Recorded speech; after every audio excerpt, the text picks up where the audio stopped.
Hey folks, Dr. Mike here for Renaissance Periodization. I'm coming at you super hard. That didn't roll off the tongue like I planned. With a video about 5 rules for fat loss cardio. Oh boy, here we go. Rule number 1 is to find your best SFR modalities. What does that mean? Science man, shut up and use American words. You want ways of doing cardio methods that burn plenty of calories, but don't beat you up a ton and make you super tired, make your muscles sore and fatigued and mess up your joints. Which means the elliptical or a longer distance swim or an incline walk, or even just like a fast-paced walk through the neighborhood or through a park may be better, more sustainable than something like a lot of step mill or a lot of plyometrics and aerobics classes where you're jumping around. For general fitness and health, that stuff is amazing. But fat loss cardio means you do it regularly for, 8 to 12 weeks on end. If you do enough step milling, your legs get so fatigued that your leg workouts start to decline in quality, that you might lose some leg muscle size or not gain as much. If you're jumping around, hop skipping with lots of aerobics, it could beat up your joints, and you need to save your joints for the lifting because that's where they really come in. So try to get a cardio modality for you that burns plenty of calories, but doesn't beat the living crap out of you, that it's got to be sustainable. Now, number 2 rule is to take all of those cardio modalities, the ways of doing cardio, elliptical, incline walk, swim, etc., and do the ones most often that you enjoy the most. And I know it sounds kind of lame and weird, like, I just want to lose fat. Forget enjoyment. Well, hold on a second. If you enjoy cardio, it's less stress overall to your day, and stress is a huge fatigue booster and motivation killer. If you have cardio that you absolutely hate, it's just like planning to fail. After 7 weeks of fat loss, you're like, I quit. And everyone at work's like, oh no, why? Like, I just had done enough cardio to where I don't ever want to do cardio ever again. I've retired from cardio. But if you have a cardio modality, let's say playing basketball with your friends, or having friends at all, in my case, then if you like that, or let's say you put on a sweet podcast and go to the gym and just incline walk, if you like the cardio or at least hate it the least, you're more likely to receive less stress from it. You're more likely to be adherent and actually do it. And then it's all good things all the way down.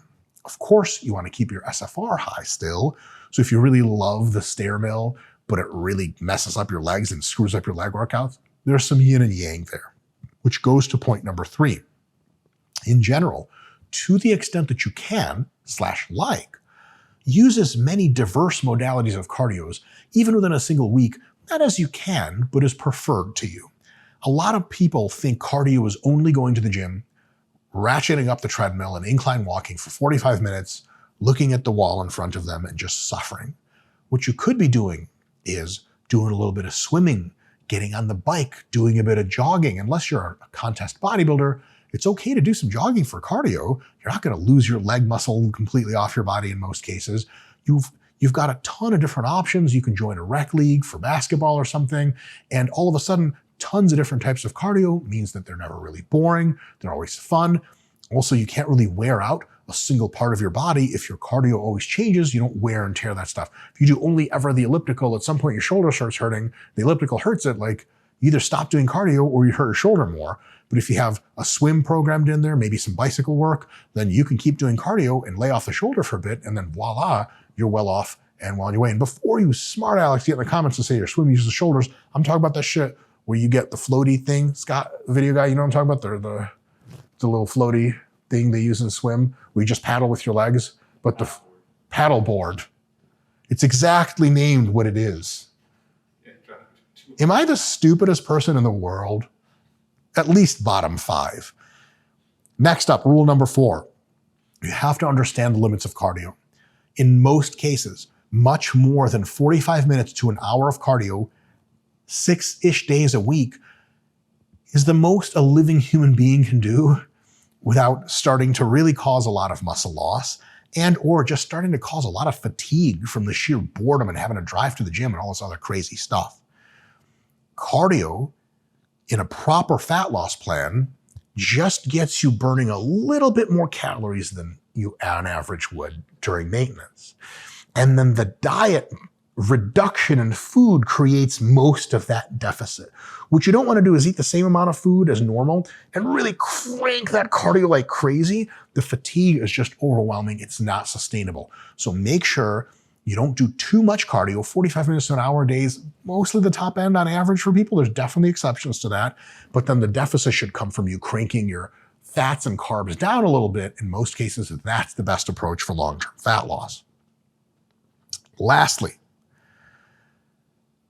if you do too much cardio, what ends up happening is your body can make some adjustments where it reduces your non-exercise expenditure, and non-exercise activity thermogenesis is the technical term. It means like your body's like, holy crap, I'm burning way too many calories. I'm not eating enough. Let's slow everything down. So like if you're sitting in a chair and the remote's over there, you normally just get up and get it yourself. But one of your kids runs over, you're like, hey, Billy Bob, that's your kid's name. Give me that remote, son.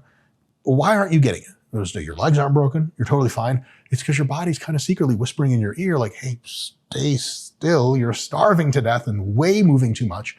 What ends up happening is during the average day, your expenditure in total, because tons of calories are burned, believe it or not, with just normal daily stuff.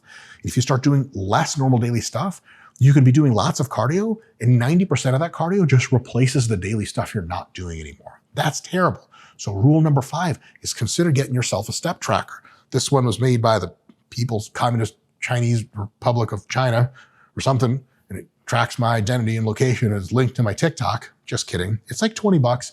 You can have an iPhone watch, whatever that shit's called, Apple Watch. A ton of step trackers available, even the super cheap ones. This is like the cheapest one they have, and it works great. I just peg my steps, and you can too, and anything between 10,000 and 12,000 steps a day is a good place to start on a cardio plan. Just never let it go below that. You can go to the gym and do cardio, it records that, or you can just walk around the block, walk your dogs, walk over to your neighbor's house, spy on them like you always do, and it records everything as far as steps. So if you're every day getting at least 10,000 steps, that like mild burning of fat is always happening. And if you engineer your caloric deficit just underneath that, you just consistently burn fat. This means also that you get tons of stuff done. So for example, if you have a cardio session later and you have to go grocery shopping for your family, like, damn it, I have a lot of shit to do. This sucks. But if you have a step tracker, you just go grocery shopping, and 3,000 steps later, you're like, holy crap, I'm almost done with my cardio. Take a couple walks around the block and you're done. What a step tracker does is it kind of records all of your meaningful physical activity throughout the day, sums it up so that problem of your physical activity dropping to make up for cardio just can't happen anymore. As long as you hit your minimum, 10 to 12K, then you're good to go. Some people, 8K is enough. Other people like to do 14K plus. 10 to 12 is somewhere you can start and go from there. Folks, thank you so much for tuning in. Like, subscribe, do all that good stuff. And, smile extra at someone, especially when they don't expect it. Like when you get out, for your Uber ride later today, you don't pay the Uber driver. The app does that, right? So they're like, here you go. Here's your destination. You just go, hey. And they turn around and you go, just like that. See you guys next time.